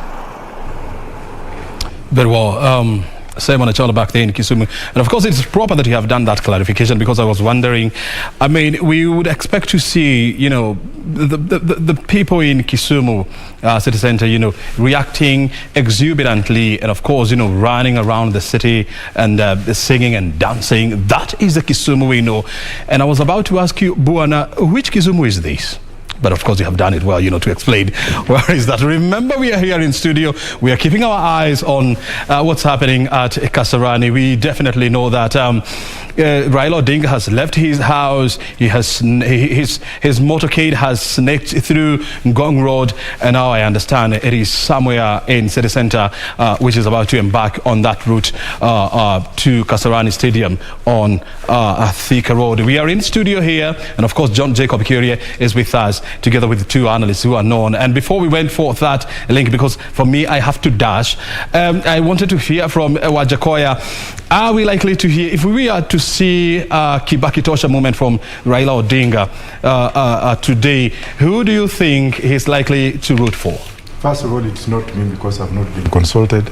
And free things come at a price and penalty, so I will not accept if I'm just announced that way. Are you sure? No, I'm not. Those who know me will tell you that Professor Wajakoya stands this way. My integrity has never been compromised, will never be, and cannot be.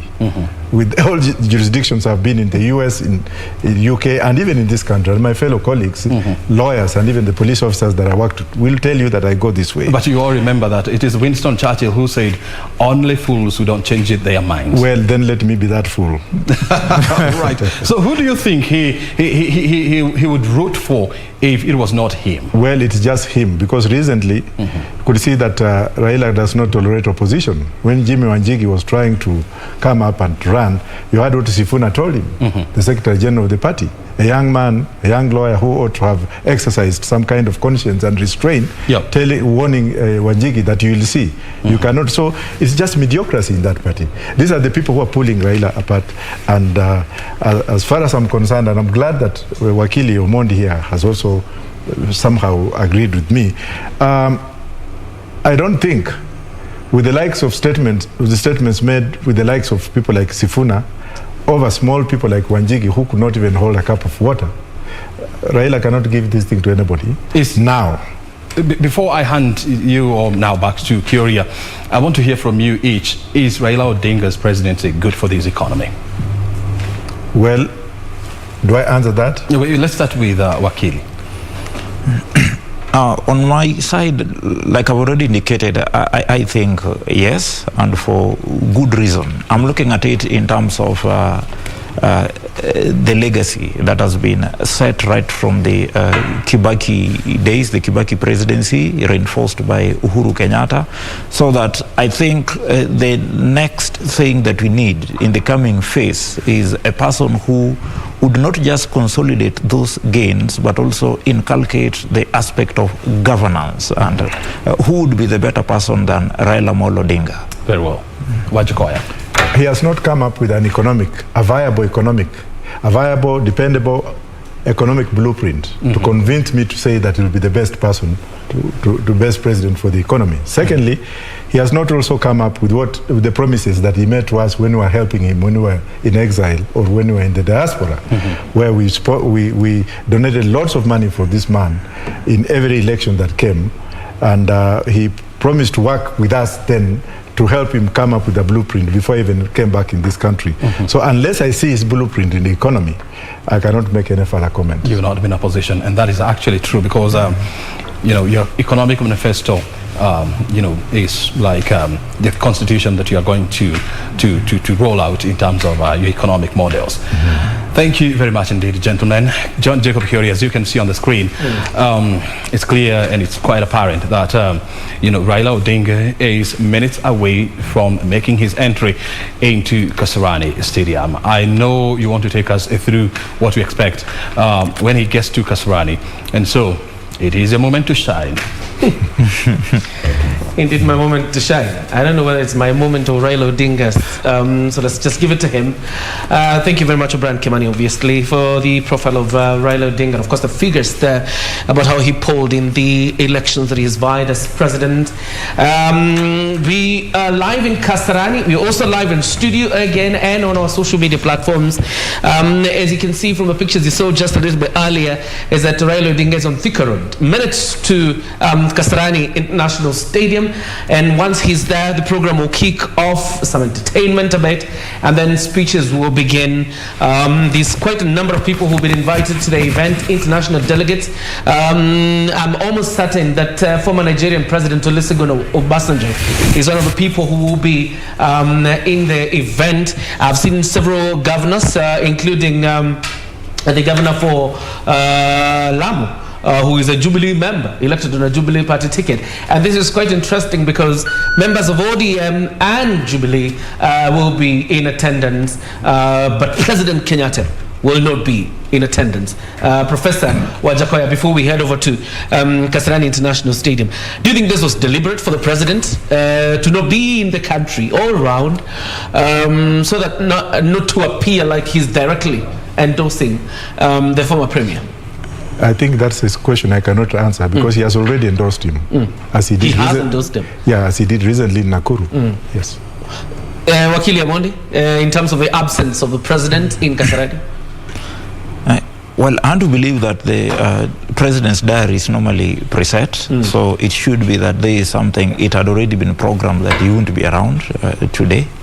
But still, I don't think it would really have sent a very good picture for the president to be personally present during, the declaration of presidential interest by a different person, given the fact that, remember, this is not even the nomination, it's just declaration of interest. Then next we'll have the nomination, so that assuming that in between, because we've been informed that there have been a series of meetings between the Jubilee party and the ODM party, so that something like a coalition may be crafted going forward. I believe that it's only after that that then the president would be comfortable in that sort of an arrangement, given the fact that he would be coming as representing his party, which is Jubilee. But imagining, to imagine it were true, what the good professor is saying, that the president has endorsed Raila Odinga. The president is the party leader of the Jubilee party. He has endorsed him, according to professor, as the best successor for him. Wouldn't it have meant something for the president to show up, first of all, to confirm indeed physically this is my preferred successor, and again in his capacity as the Jubilee party leader? No, but I think that action speaks louder than words. All right. Yeah, and like Prof has said, all the indications are there about the direction that the president intends the country and most of his succession to take. So that I believe he really does not have to be there. Yeah, all that matters most is the actions.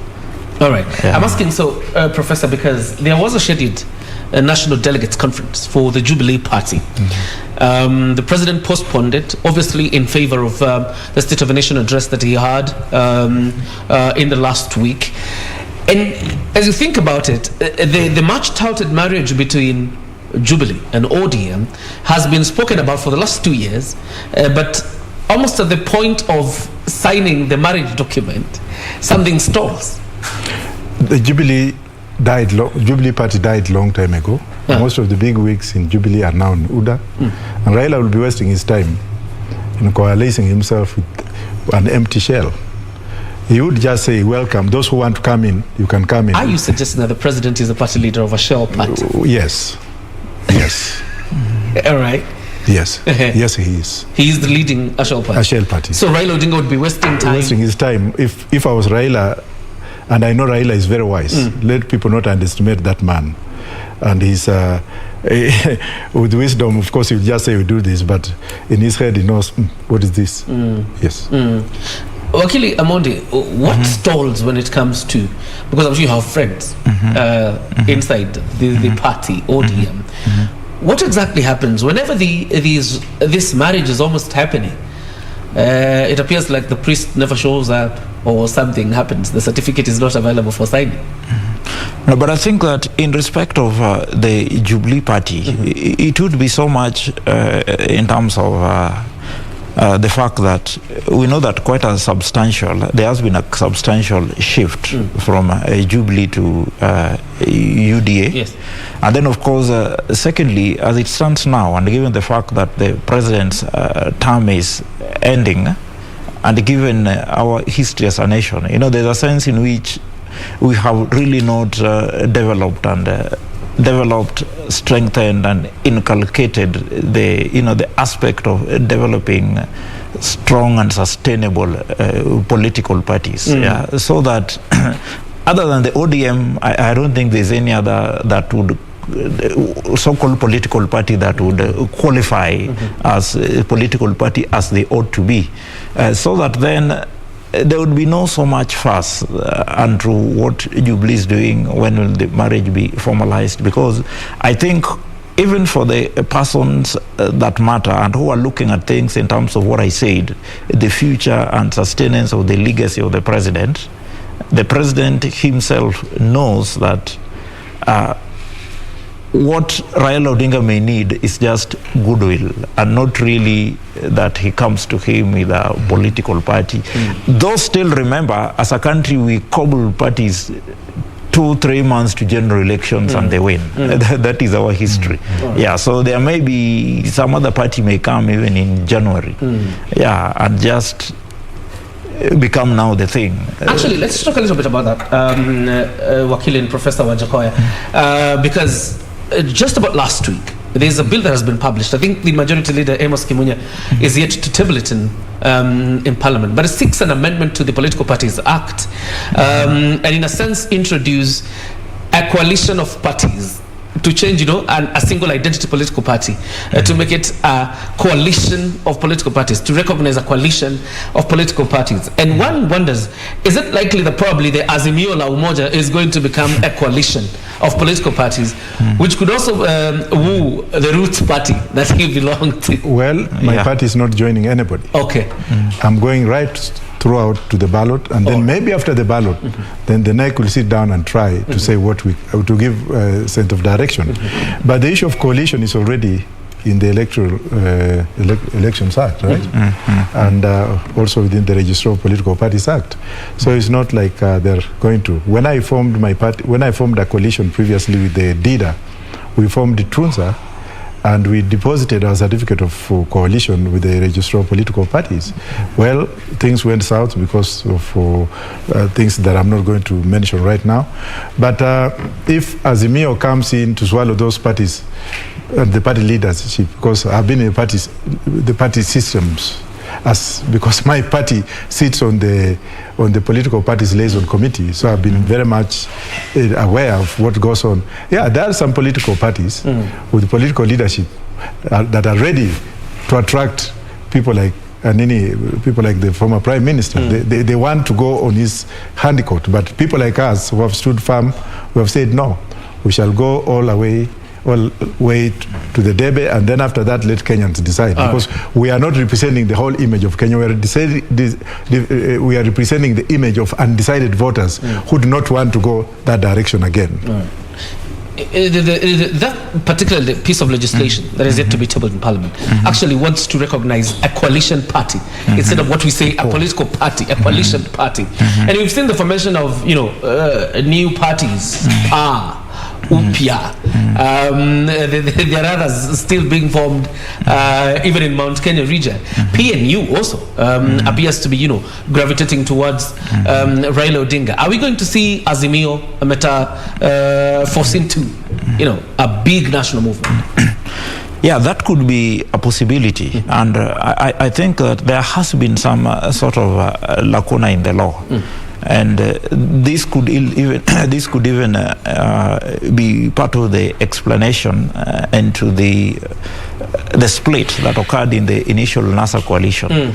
I remember I mentioned the question of the sharing of the political parties' funds, which of course personally I felt was not handled properly so by ODM, because ordinarily such agreements are crafted in good faith.